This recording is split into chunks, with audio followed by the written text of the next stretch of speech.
Here's a quick video of how to remove a passenger side airbag out of a 97-98 Chevy K1500. So I've got my dash out. Makes the job a little bit easier, but I'm planning to paint everything black to make the truck a lot more modern looking. So to take this out, I'm going to flip it over to the other side and show you what you got to remove. So I've already got my wiring harness removed. I'm doing something else with that, but right here, unplug it. 4 nuts. These ones are a little bit harder. You can do this with the dash in, but it's a lot easier when you take it out.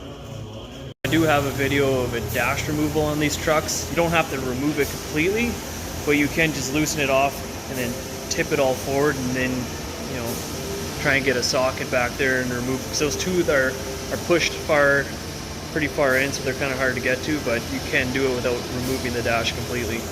So I got the 4 nuts taken out. Next, you're just going to pry these guys back, these clips, and try and wiggle and push the airbag out.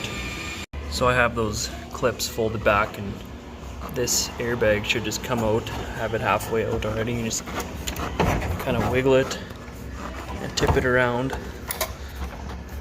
Be careful, use 2 hands, don't do what I'm doing, use 2 hands, and at this point it should just come out easy. I got it loose now.